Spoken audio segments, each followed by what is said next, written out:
அது அப்படி இல்ல. அந்த மகமாயி தன்னுடைய உருவத்துல எப்பவும் தரிசனம் கொடுக்க மாட்டா. கொடுத்தாலும் அது நமக்கு தெரியறதில்ல. மனசுல திடீர்னு ஒரு யோசனை வரும் இல்லையா, அப்படி சூட்சமமா நமக்கு சொல்லுவா. ஏன் அப்படி சொல்லணும்? உங்க மனசுக்கு மட்டும் ஏன் அம்மன் வந்து அப்படி சொல்லணும்? எங்கள மாதிரி ஆள்கிட்ட பேச மாட்டாங்களா? அந்த மகமாயி எல்லாருக்குமே சூட்சமமா எல்லாருக்கும் தெரியப்படுத்திக்கிட்டே இருப்பா. எல்லாருக்கும் அவ எதையாவது சொல்லிக்கிட்டு தான் இருப்பா. ஆனா ஜனங்க மனசு சஞ்சலப்படும். அவங்க வேலையிலேயே அவங்க குறியா இருக்கிறதுனால அந்த தாய் சொல்றத அவங்க காதுல கேட்கறதில்ல. நம்ம மனச நாம ஒருநிலைப்படுத்தி வச்சிருந்தா அந்த தாய் பேசுற 1-2 வார்த்தைகள் கூட நம்ம காதுல வந்து விழும். அப்படியா? அப்படின்னா நானும் கண்ணை மூடிட்டு அந்த அம்மனை நினைச்சு தியானம் பண்றேன். எனக்கும் ஏதாவது சொல்றாளான்னு கேட்டுக்கிறேனே. அப்படியெல்லாம் ஒரு தடவை பண்றதுனால எதுவும் நடக்காது குழந்தை. அதுக்கு பல நாள் ஆகும். சொல்ல முடியாத அவளா தானா உன் முன்னாடி வந்து நிக்கலாம். யாருக்கு தெரியும்? எத்தனையோ கோடி ஜீவராசிகள் இருந்தும் அவ உன்னை தேர்ந்தெடுத்திருக்கான்னா உன் மூலமா அவளுக்கு ஏதோ காரியம் நடக்கணும்னு தானே அர்த்தம். பாத்தியா, அதுக்குள்ள உனக்குள்ள ஒரு மாற்றத்தை ஏற்படுத்த ஆரம்பிச்சுட்டா. எனக்குள்ள என்ன மாற்றம் வந்திருக்குன்னு சொல்றீங்க? உன்னோட பாஷை.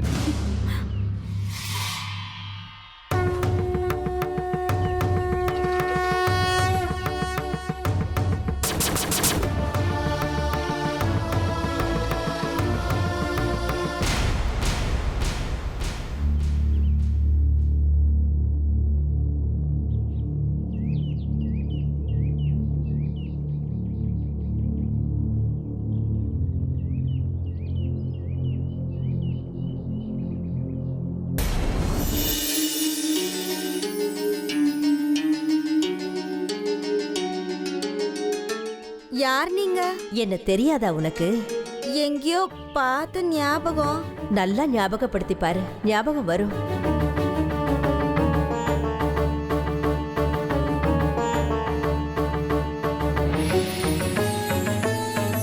நீங்க யாருன்னு ஞாபகம் வர மாட்டேங்குது. சரி போகட்டும், விடு. காலம் வரும்போது எல்லாம் உனக்கு ஞாபகத்துக்கு வரும். அது வரைக்கும் நீ உன்னுடைய வேலையை செஞ்சுக்கிட்டே இரு. என்னோட வேலையா? எனக்கு என்ன வேலை இருக்கு? நிறைய இருக்கு. போக போக ஒவ்வொன்னா உனக்கே புரிய வரும். எனக்கு பெருசா எதுவும் தெரியாது. நான் படிச்சவ கிடையாது. எந்த வசதியும் இல்லாம வாழ்ந்தவ நானு. அங்க என்ன செஞ்சுக்கிட்டு இருந்த? எங்க ஊரு வெயில் காத்த மாரியம்மன் கோவில் முன்னாடி பெருக்கி சுத்தம் பண்ணி தண்ணி தெளிச்சு கோலம் போட்டு விளக்கேத்துவேன். அம்மனுடைய கோவில்லையும் போய் அதையே பண்ணு. அம்மனோட கோவில்ல பண்ணவா? யாரும் எதுவும் சொல்ல மாட்டாங்களா? அம்மனுக்கு சேவை செஞ்சா யாரு என்ன சொல்லுவாங்க?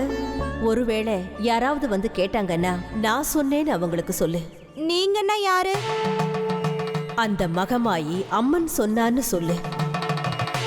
இது அந்த மகமாயி உனக்கு கொடுக்கிற முதல் வேலை. சரிங்க, நீங்க சொன்னதை நான் செய்யறேன். மகமாயியான அந்த அம்மன் சில வேலைகளை சொல்லி செய்ய வைப்பா, இன்னும் சில வேலைகளை சொல்லாமலே செய்ய வைப்பா.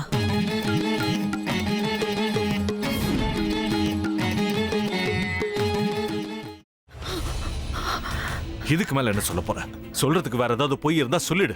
அவதான் என்ன ஏமாத்தி எல்லாத்தையும் என்கிட்ட இருந்து பறிச்சிட்டான்னு பார்த்தா நீயும் இப்ப அதே தான் பண்ணிருக்க. ஏன் ஆலியா, ஏன் இப்படி பண்ண? இந்த உலகத்துல பாட்டிக்கு அப்புறம் நான் யார் மேலேயாவது உயிரியே வச்சிருக்கேன்னா அது ஊ மேலதான் உனக்கு தெரியாதா? ஏன் இப்படி பண்ண ஆலியா? உனக்கு காசு பணம் அவ்வளவு முக்கியமா போயிடுச்சு. அதுக்காக நம்ம உறவை கூட மறந்துடுவியா?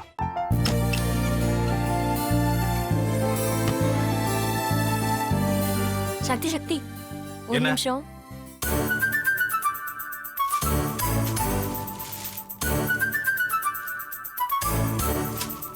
இந்தாங்க. என்ன இது? உங்களுக்கு பிடிச்ச பிராண்ட் செப்பல். இது என்ன நான் தலையில வச்சுட்டு தூங்கணுமா? சரி, அதை விடுங்க. இங்க பாத்தீங்களா, டைம் பீஸ். இதோட அலாரம்க்கு தான் நீங்க டெய்லி எந்திரிக்கணும். அதெல்லாம் என் மொபைல்ல இருக்கு. முத்து, முத்து, என்னடி இவன் முத்துன்னு ஒருத்தைய உருவாக்கி விட்டான். செல்வியை மறப்பான்னு பார்த்தா எப்ப பார்த்தாலும் முத்து முத்துன்னு கூப்பிட்டு இருக்கான். முத்துவை கூப்பிட மட்டுமா செய்யறான், முத்துவை வச்சு என்னென்னமோ செய்யறான். நாம தான் இழிச்சவை மாதிரி வேடிக்கை பார்த்துட்டு இருக்கோம். என்ன முறைச்சு என்ன பிரயோஜனமாயா? உனக்கு வேற குரல் போயிடுச்சு. அடுத்து அவ செல்வியை கூப்பிட்டானா என்ன பண்ண போற? உன்னுடைய விருப்பப்படியே நீ ராமநாத வீட்டு மருமகளா வாழப் போற.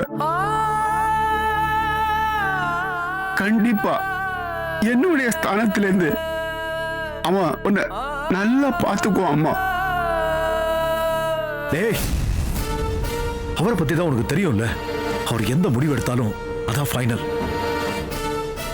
நம்ம அப்பா வேணுமா வேணாமாங்கிறத நீயே முடிவு பண்ணிக்கோ. வாடா.